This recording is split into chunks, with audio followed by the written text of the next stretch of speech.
Using video to market your business is easy when you follow these simple steps.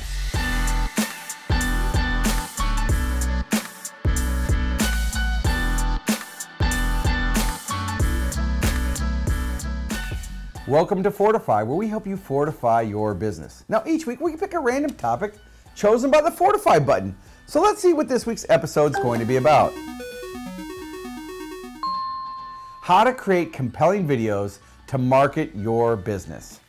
Now, you know you should be using video. You're watching video right now. Using video content to help influence, inform, and engage your prospects and customers has never been easier than it is right now. And there are also so many places that you can use to post your videos. But people make it too dang hard, and I'm going to simplify that right now. I'm going to give you an easy way and an easy template to follow so you don't have any excuses about using videos for your business. You start with ideas for the actual videos that you're going to create. And that begins with asking yourself, what's important to my customers?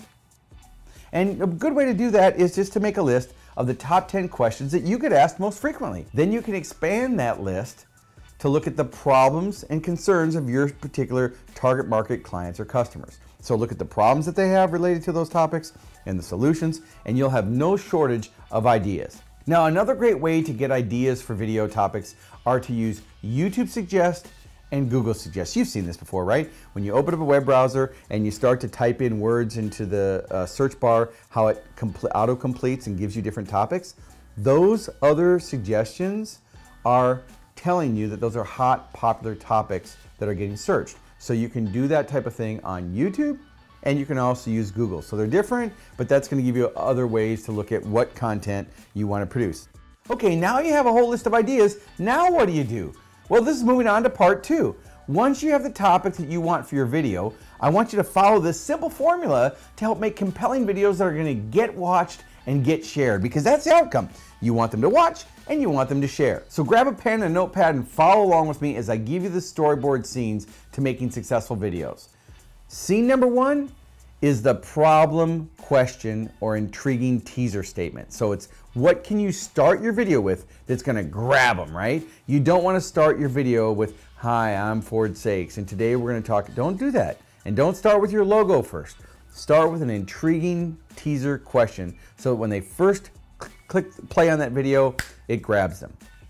The next scene in the video should be a branded logo scene, something also called a logo sting.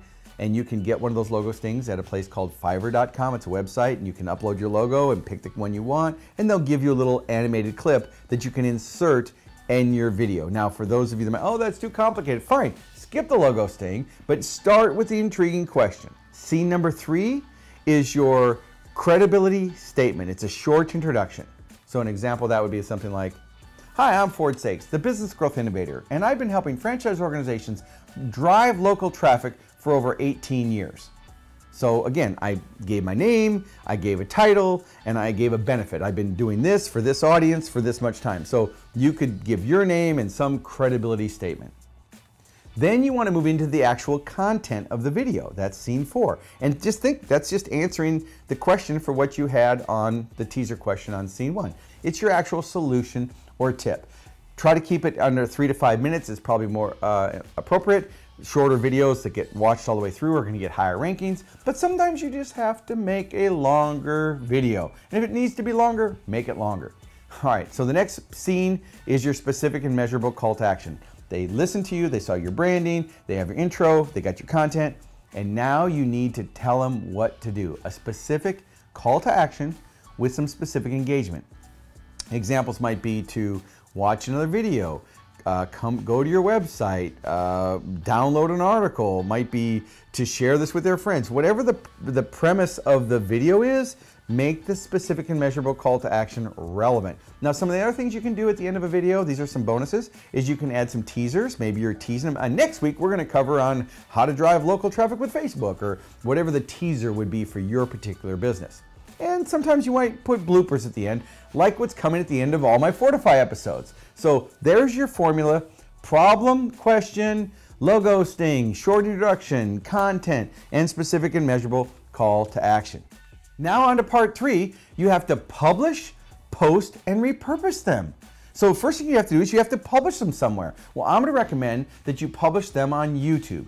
YouTube is the second largest search engine, and that's a great place to start. Now we can get into Vimeo and other video hosting services and Amazon Web Services, but just to keep this simple, put your videos on YouTube and start there. Now once you publish them on YouTube, then I also want you to embed them where appropriate on your actual website. Maybe it's going to be in your blog, maybe it's going to be on a product or services page or about us page, where whatever the video is relevant, obviously, but use video for communication and think about anywhere that's relevant, anything that you have to do repetitively should be a video. And certainly if you're producing content, which is what this whole thing's about, put it in the relevant spot on your website to help drive engagement. All right, so you published them on YouTube, you put them on your website. Now I want you to think broader. Where else could you post that video?